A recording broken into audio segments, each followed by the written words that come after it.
Hate marketing? Me too. But what if you could grow your readership without having to sound like a used car salesperson like Danny DeVito and Matilda? Stick around for some creative, actually fun ideas that work. Welcome. Thank you for being fearlessly, fabulously you. Hi, I'm Yvonne, host of Fearless and Fabulous. I'm also the author of 10 nonfiction books, and I've sold close to 10,000 last I counted, if you count digital books, paperback, hardback, and audiobooks. And I've also helped other people publish their books. So I know a little bit about marketing a book, and I'll share all the good stuff I know and all the bad stuff I hate. For instance, some of my least favorite words are lead magnet, drip campaign, email list. Ugh. I don't like being marketed to, and so I don't do things that don't feel authentic to me. So the ideas that I have here are both creative and fun, and at the end I have a bonus idea for how you can get reviews very easily without sounding like you're trying to sell somebody your book.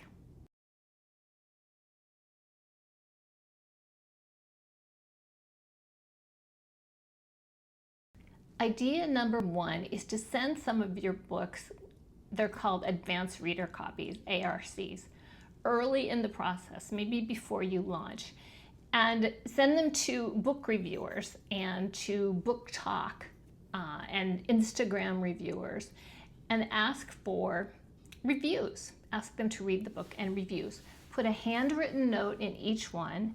And I got this idea from 𝗀𝗬𝗏, who has a whole book marketing series. And so what you do is you put it in an envelope, a manila envelope or a padded envelope, and make sure that you do not use a label for their name, because they'll think that you're sending this out to everybody. So just mark on there, like with a magic marker or whatever, neatly, put it neatly so the poor mail carrier will know who it goes to. And then you can use your return address label if you want, but I would make one that's like author or something like that, not the free ones you get from charities. And so then you mail those out and ask for a review, and then follow up with a handwritten note about a week later, maybe with a little picture of your cover, just so to sort of remind them, and say that you would sure appreciate their honest review. Idea number two is to create some wearable swag. So when I first had my Goddesses Don't Diet book, I asked for reviews, and I'll tell you a little bit about that later. That's my bonus tip.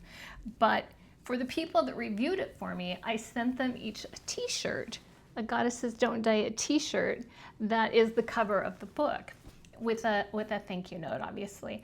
And then another idea for wearable swag might be a tote bag. Or you could make some custom bookmarks that would be less expensive. And people are always looking for bookmarks if they're readers. And if they're not readers, they're not your customers, right? And then here is an absolutely adorable idea I love. Now, I didn't ever give these away because I like them so much, but these are like little tiny books. This is my cover for my book called 50 Grades of Pay, which I did under a pseudonym. This is my cover for How to Buy a House. And then here's one for Sea Glass Locations, How to Find Sea Glass Book.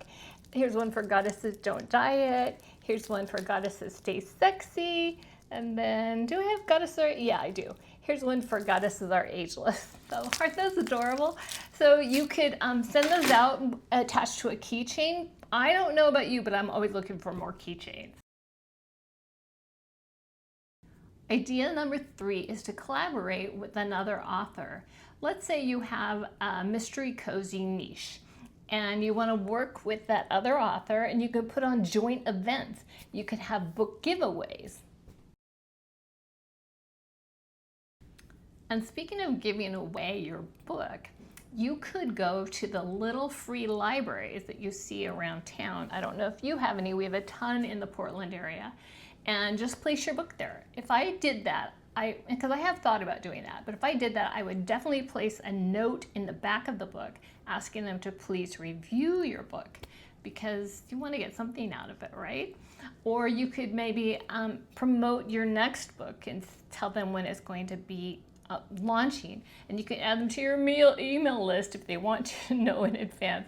I don't do email lists. I don't like getting emails, so I don't do those lists, but it works for some people. Then there are book trailers. I absolutely love book trailers, and I have 3 done, and I will share them. I'll share a link to them, but here's a look at one of them.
Now, where you use these book trailers is you can actually link to them in your email signature. If you send maybe a query letter out to a publication or a request for a review, you can include that in your signature block. Offer to host a book discussion giving away your book at your local library. Libraries are always looking for especially local authors to help bring the community into the library.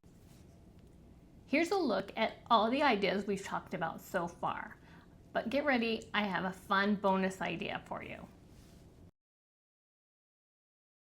With books, reviews are where it's at. If you're on Amazon and you don't have at least 10 reviews, they won't even let you buy Amazon ads to promote your book. You have to at least have 10 reviews. So how do you get those 10 reviews? Well, you probably want to get at least 100 to start with, but you can start advertising if that's what you decide to do. You buy keyword advertising from Amazon if you're on Amazon after 10 reviews. What I do is I will send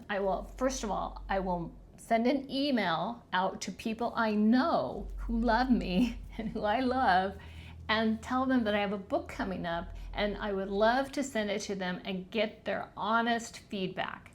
Any improvements I can make, anything that really struck them, what they really feel about the book.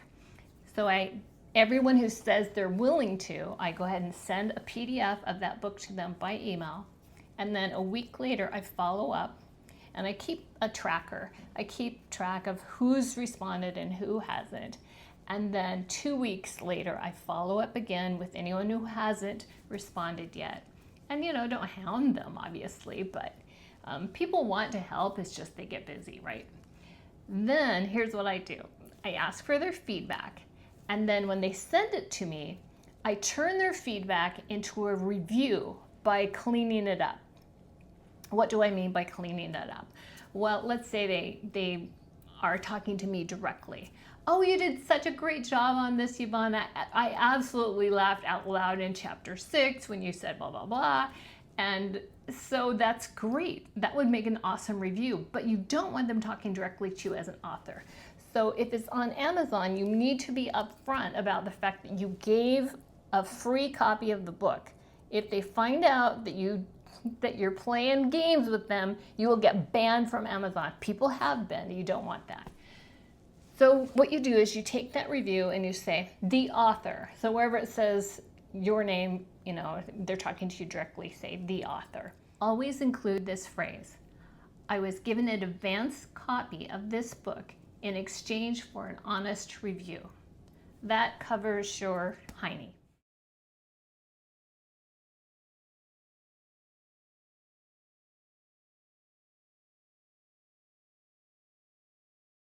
If you want 10 reviews to start, you need to send out around 30 or 40 emails asking for reviews, because that even the people that love you are not going to get back to you in a timely fashion.